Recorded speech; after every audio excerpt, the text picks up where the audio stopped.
It looks like some of the shares that have been sold off quite heavily over the past couple of days, particularly those resources shares, are helping to drive the move upwards again today. Correct, Stephen. We're seeing the market down over 5.5 from a week ago. We have seen a technical rebound. We're up just over 1%, and the market's really still nervous but positive today, really looking for some direction as to where we're going to be going with closeout coming through this week. Well, let's touch on that closeout in just a moment. First of all, do you think this is just a bit of bargain hunting in the markets at these levels, because we have seen some shares coming off quite heavily over the past week? Correct, Stephen. We did see the Fed coming out last night being more positive about the US economy. We also saw the Nikkei rebounding, so a lot of speculative nibbling at stocks at these levels. P's look very reasonable, stocks are very cheap after this massive pullback that we've seen. So investors really just nibbling to see exactly where the market could possibly go. Of course, there are still lots of risks in this market. We're still witnessing the nuclear fallout over in Japan. We still have those European sovereign debt problems, not to mention the problems in the Middle East and North Africa, with Bahrain the latest focus for the markets. Correct, Stephen. Those risks are still there.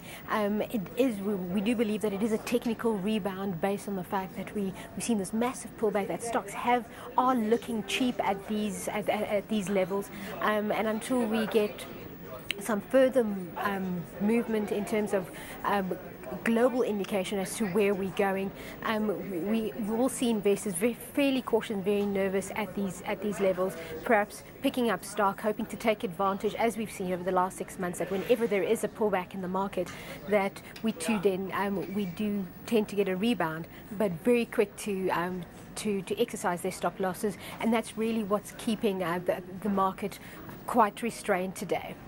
How does this all play out with the futures closeout tomorrow, Yolanda? Because it must be weighing on investor sentiment as we go into that closeout, and some of those positions that you would have expected normally to be rolled over.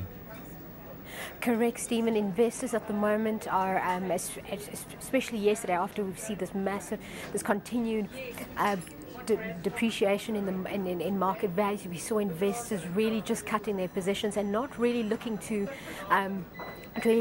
open positions 3 months out. So we're expecting a fairly quiet one, but obviously that will be dependent on how the next 2 days really play out. But we are expecting a fairly quiet futures closeout at the moment.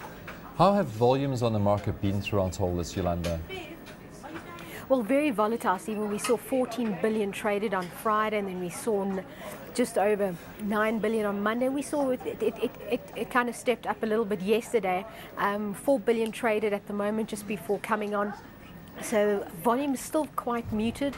And really just those investors just coming in and nibbling at the moment, really not taking long-term views on stocks and really just trading intraday. So volume still remaining muted, and like I said, we'll have to see how the rest of the global economy and any news that we get over the next 24 hours are really going to dictate to us. Well, corporate news flow has died down a little bit with the earnings season just about over here in South Africa. We did have some numbers out from Tencent though, and this is the company that's 30% owned by Naspers. It's China's most valuable internet company, and those numbers came out after the bell in Hong Kong. So ahead of the bell we had the shares up 1.3%. Any view on how this company performed? Looking at the numbers, Stephen, it looks like the numbers came in slightly below consensus, but still a fairly good set of numbers. They have seen market share growth in the gaming out of China, and what they really have been doing is taking advantage of the good distribution network they have, and they're able to cross-sell across different products. They have come out to say that they're going to be focusing on social networking and e-commerce versus gaming, so we're going to see how they grow in that space. It's obviously very positive for Naspers to get that consistent revenue stream from Tencent. We are seeing Naspers up in the day, but investors still quite cautious before climbing into the stock at the moment. Of course, Naspers has been sold off quite heavily over the past couple of sessions. I think yesterday down around 4%. This is a stock that has done very well over the past year, hasn't it? Correct, Stephen. We saw the stock reaching highs of 407 Rand and above slightly. So it really has had a massive run in the year, and we are seeing investors taking profits. We speculated this time at 385 Rand. It is really in good buy territory. It is a stock that does return earnings to its investors. So at this time, the stock is really looking cheap. Yolanda, we're looking forward to retail sales. I think they're being released at 1 o'clock our time. We had growth of 8.3% in December. What's the feeling out there for January's number? Well, the market is expecting a number at 7.5.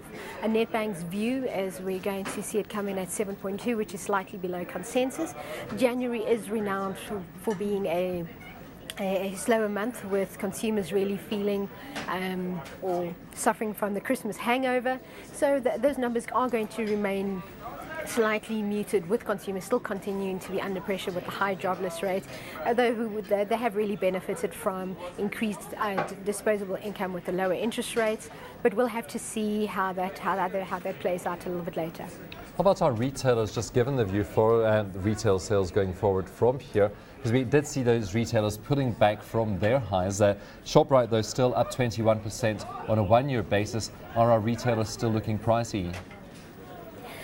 Stephen, we think after this massive pullback that we've had, that retailers still offer value, and there are still some stocks that are continuing to benefit from the higher disposable income that we're seeing from our investors, and also the bottom end. We've seen ShopRite come out aggressively. They've had really good earnings, and they're going to be going out aggressively in terms of their plans, in terms of how they're going to be rolling out their stores. So we feel that there are certain stocks that definitely have value and that are going to perform and yield earnings this year.